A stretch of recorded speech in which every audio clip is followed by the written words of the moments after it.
Okay, so for the next part of for the next exercise, I'm going to share my screen again. And this time I'm going to show you a painting with a beautiful tree. Can you see my screen now? Yes, okay. So see how this simple landscape, it's got some nice water all around this beautiful tree.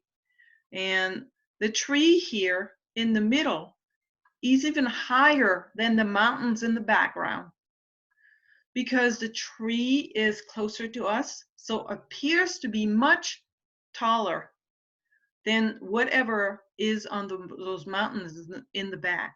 However, we know just by looking at a landscape like that, that climbing these mountains would take many hours. But any object that is much further away from us will appear to be much smaller. Even if you just compare this beautiful yellow tree here that is in the middle with the trees that are on either side, right here on land, this grouping, and even these ones here. So the one in the front appears to be much taller, but in reality, it could even be smaller than those trees that are in the background. By the way, this painting is called Mid-Valley Morning, and it's by Chula Beauregard. I wish I had painted this painting, but I did not. So I have to give credit to the artist. So this is an example. Now the next example is with a little creek here in the middle. And you can see the pine trees are much taller here, and then they go towards the middle to be much less tall, or I should say less high.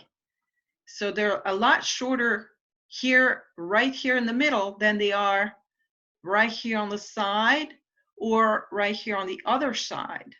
And that usually is because a tree that is closer to us will appear to be bigger than the one in the background. And then of course you have in the way back the mountains. And this painting is called Brackett Creek by Aaron Shore. This guy, he actually goes outside in the snow and he paints those beautiful paintings. So what I would like us to do as our next exercise is use this photo as our guide for, for the trees, to add trees to our creek from last week. So I will now stop sharing, and I'm going to show what I mean by that. And I will do a demonstration. And then you can try. So this is the drawing from last week. And I'm going to show I'm going to display this photo. So I will send you the photo after class, but right now I'm the only one who can see the photos. I'm not completely technically set to do all these different tech. If you feel like you would like to do the exercise at the same time as me, feel free to do so. You have your drawing from last week, so you can do this. I'm going to start by adding a big pine tree on the left-hand side. Now, this pine tree will be very big because it's closer to the viewer. And I'm using my 4B to do this. And I'm going to do a tree that is very simple in shape. But first, I'm going to indicate where the center is with a line like this. And then to quote Bob Ross, let's do some happy trees. So I'm just going to go and put my pine tree here on either side. And pine trees sometimes have branches that are straight. Sometimes they go up and go down a little bit. And sometimes they have branches that grow downwards. I mean, it depends on what kind of pine tree or a fir tree, I should say, you are drawing. Now, I want to make sure that this appears to be in the front. Did you see this weekend? I saw snowflakes. Yes, ma'am, I did, and I was having an ice cream. So this is our first tree, and it's very much in the front, and therefore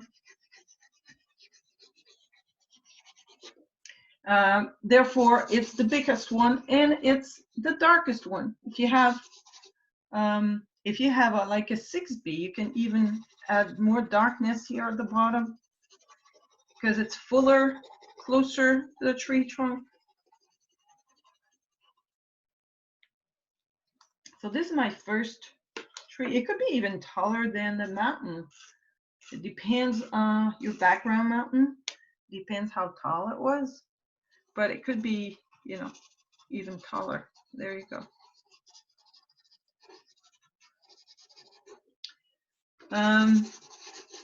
Now that we have put this one, let's say that there are more trees here on this left side. So this one is very close to the viewer.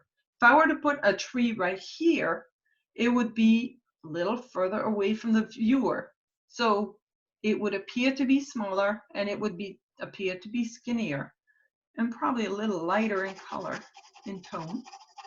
So you can start by indicating the height.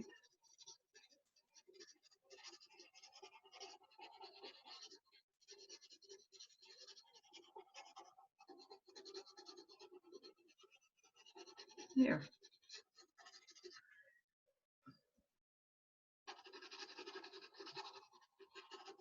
So now we have a tree that appears to be a little further away from the viewer. One of the reasons because it's not at the same height.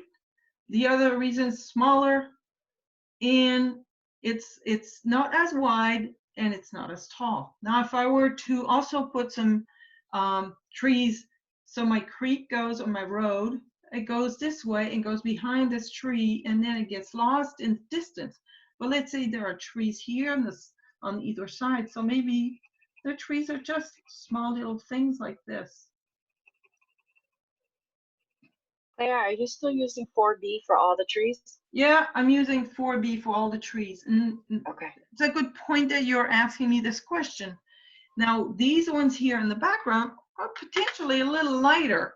So now that I've done them, I'm going to use my kneaded eraser, and I'm just going to press a little bit, and this will lighten them a little bit, and then it will recede even more. So with this, I've put some trees on my drawing, and these ones, they indicate that they're on the side of that nice little creek.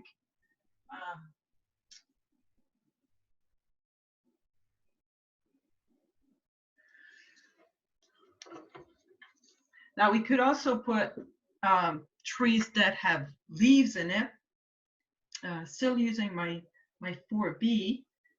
Let's say I put one that is equal, but on the other side of the creek. So equal in height. So this means about the same distance from the viewer.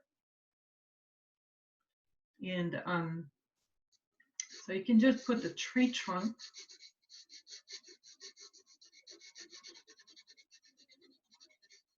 And a tree, when painting a tree, it's important to paint it with the right dimension. So if your tree trunk has a certain width at the bottom, when it separates into side branches like so, the sum of the two side branches should equate the width of the tree trunk. So this width here of the tree trunk, which is maybe make it a little closer. So the width of this should equal this width plus this width. This width. Whew, that's hard to say in English. It's just the way that nature goes. And next time you are out in nature, you can look at trees and see if that's true. And sometimes a branch broke off, and that's why it doesn't follow this rule.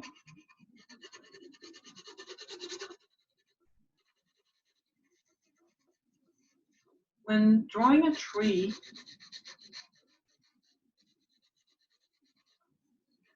you draw the branches first and then add the leaves. And the leaves are masses. You don't want to do each leaf separately. Now we have a quandrum because we're losing the tree because the mountain in the back is so dark. Well, maybe this tree and the leaves on this tree are actually lighter than the mountain. So to make it pop, I'm going to use my kneaded eraser and go like this. And now appears the leaves to this tree. And once I've used a kneaded eraser, I fold it some more to clean it, and then I can use it some more.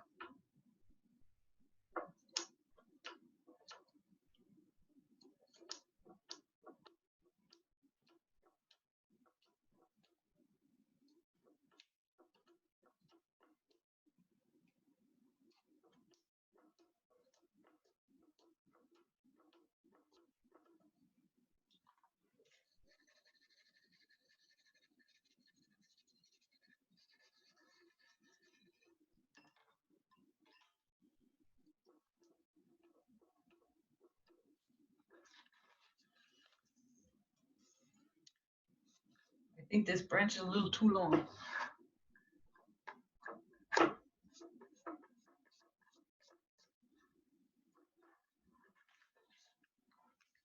There. So see this tree here, in order to make it pop against the dark background, then I made the leaves a little lighter. And sometimes that's the case in nature. It all depends on what you're looking at.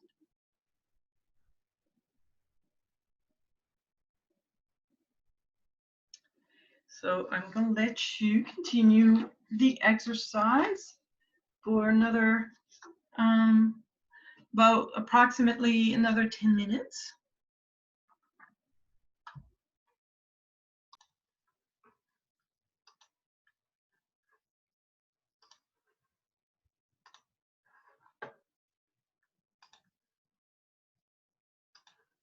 Oops. This is better.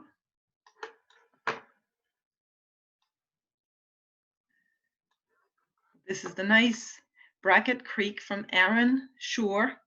Well, Aaron Shore has been busy, and he also painted this beautiful landscape, and he painted it in the snow. There are photos of him painting this painting in my magazine. So this is called Early Winter by Aaron Shore. I'm going to try and make it a little bit bigger for you guys. Now what I want to bring your attention to, so this is a creek in the snow. And the main difference with the road or creek that we drew last week is the tone of the creek is reversed from last week. So last week we had a very light or white road or creek, and the grass on either side was a light gray or a dark gray. Well, in this case, Aaron did it in the snow, and when this happens, then very often the water appears to be much darker than what's around the water. So the creek here is a lot darker than the snow on the side, on either side of the creek. except here, of course, for this area on the right-hand side, because this area, which is a light purple, it's the snow still, but it's the snow in the shade. What I want to bring your attention to is those trees. See how the trees here on the right-hand side, they're a nice large mass, and they are very, very dark. The pine trees are very dark, and they're quite tall. They're almost as tall as the mountain in the back.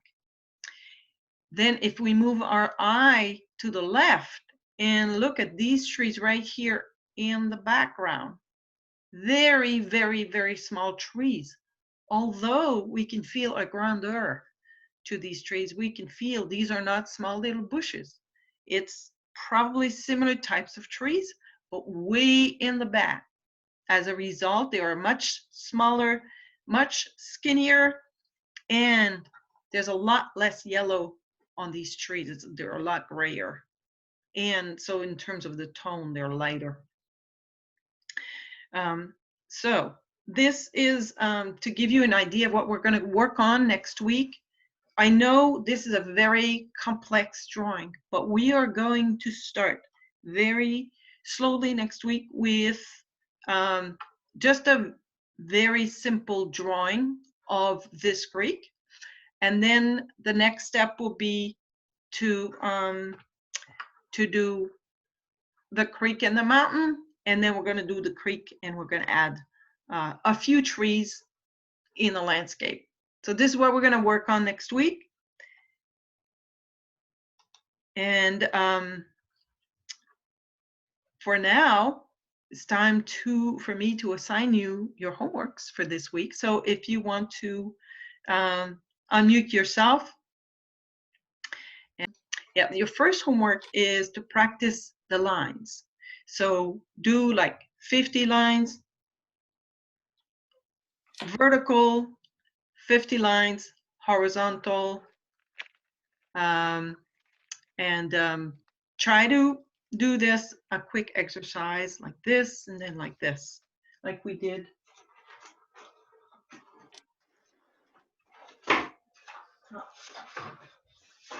Here, I'll show the example one more time. There. So the result would be something like this.